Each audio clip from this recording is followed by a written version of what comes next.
Assalamualaikum. Hello everyone. Good day to you all. Hope you are keeping great. Welcome you at SM Learning Academy YouTube channel. I am Shahed Sharkar with you with a new lesson. Have মানে আছে, have মানে খাওয়া, have মানে হয়েছে। দেখুন তো একই ওয়ার্ডের কতগুলো অর্থ। আচ্ছা মনে আছে আপনাদের যে একই শব্দ কিন্তু অর্থ ভিন্ন, স্পেলিং মানে বানান একই রকম, তারপরে হচ্ছে গিয়ে প্রনাউন্সিয়েশন মানে উচ্চারণ একই রকম, দেখতে একই রকম কিন্তু অর্থ ভিন্ন রকম। আপনাদের কি মনে আছে যে এই শব্দগুলোকে কি বলা হয়? ঠিক ধরেছেন, এই শব্দগুলোকে বলা হয় হোমোনিমস।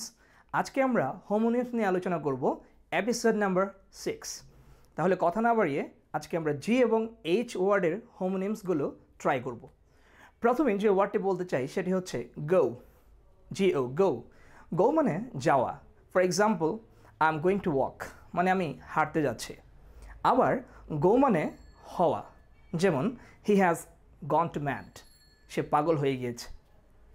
আবার গো মানে প্রচলিত থাকা। For example, there goes a proverb that time and tide wait for none. তারপরে যে ওয়ার্ডটি বলবো সেটি হচ্ছে গ্রেট। গ্রেট মানে বিরাট। For example, the Titanic was a great ship, অর্থাৎ টাইটানিক জাহাজটা অনেক বড় একটি জাহাজ ছিল। আবার গ্রেট মানে মহৎ। For example, the great people of the world worked very hard, অর্থাৎ এই পৃথিবীর বিখ্যাত মানুষেরা তারা কঠোর পরিশ্রম করেছিল। এবার যে ওয়ার্ডটি বলবো সেটি হচ্ছে গুড। GOOD। আমরা সবাই জানি প্রচলিত ভাষায় গুড মানে হচ্ছে ভালো, যেমন সুহান ইজ এ গুড স্পিকার, অর্থাৎ সুহান একজন ভালো বক্তা।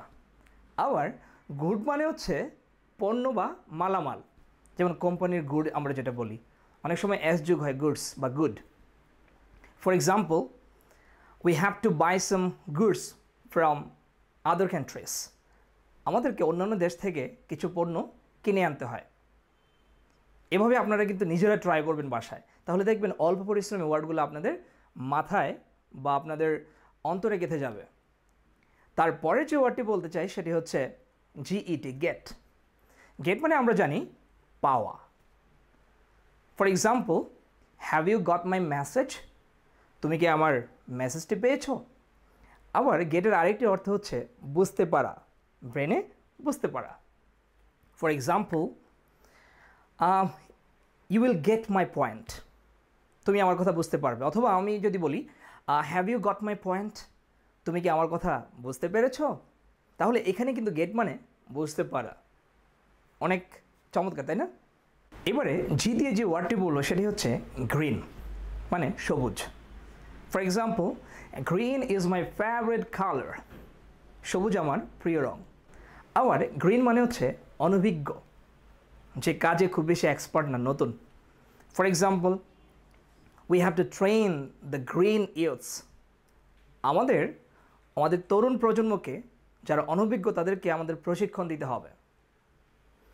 পরের যে ওয়ার্ডটি বলবো সেটি হচ্ছে এইচ দিয়ে, হ্যাভ। HAVE, have. হ্যাভ মানে আমরা জানি সবাই আছে।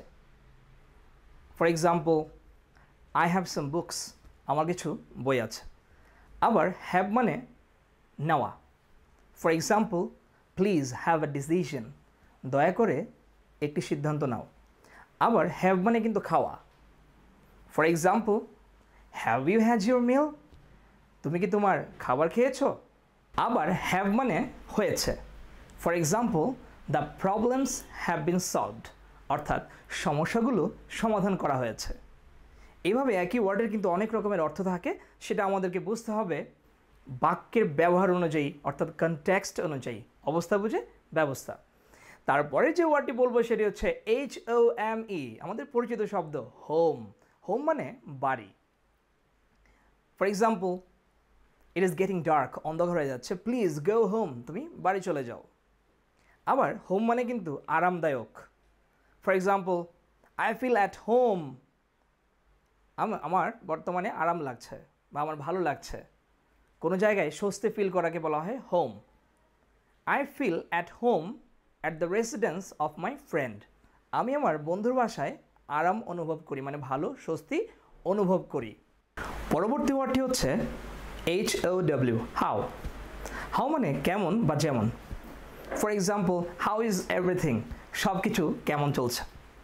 আবার হাউ মানে কীভাবে বা যেভাবে। For example, how is our environment polluted, কীভাবে আমাদের পরিবেশ দূষিত হয়। পরের ওয়ার্ডটি হচ্ছে HUNT, হান্ট, মানে শিকার করা, কোনো প্রাণী শিকার করা। For example, the hunters hunt animals, অর্থাৎ শিকারীরা পশু শিকার করে। আবার হান্টের আরেকটি অর্থ হচ্ছে প্রতিযোগিতা।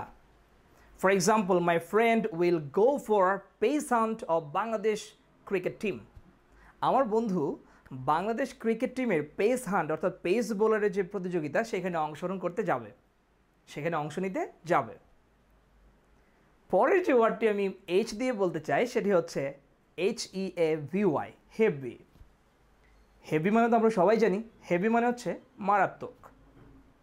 For example, নাওয়াডেজ I am in heavy pressure, বর্তমানে আমি অনেক চাপে আছি। তাহলে হেভি মানে হচ্ছে চাপ। আবার হেভি মানে হচ্ছে চমৎকার, দারুণ। For example, my friend Shahidul is a heavy smart boy, আমার বন্ধু শহীদুল একজন চমৎকার স্মার্ট ছেলে। তাহলে আমরা দেখলাম যে একই ওয়ার্ড, স্পেলিং একরকম, আবার প্রনাউন্সিয়েশন বা উচ্চারণ একই রকম, অথচ বিভিন্ন সিচুয়েশনে অর্থগুলো ভিন্ন রকম। এগুলোকে বলা হয় হোমোনিমস। আমরা আজকে জি এবং এইচ দিয়ে বেশ কয়েকটি হোমোনিমস ট্রাই করলাম। আশা করছি আপনারা বাসায় ট্রাই করবেন এবং আপনাদের কাছে এই ভিডিও ক্লাসটি কেমন লেগেছে অবশ্যই আমাদের কমেন্ট বক্সে কমেন্ট করবেন। ও ভালো কথা, আপনারা কিন্তু আমাদের ভিডিওটি শেয়ার করতে ভুলবেন না। আর যদি চ্যানেলটি সাবস্ক্রাইব করে না থাকেন এখনও, তাহলে SM লার্নিং একাডেমি ইউটিউব চ্যানেলটি সাবস্ক্রাইব করে নিন। দেখা হবে ইনশাল্লাহ আরও একটি ভিডিওতে। Till then, take care, have a nice day, আল্লাহ হাফেজ।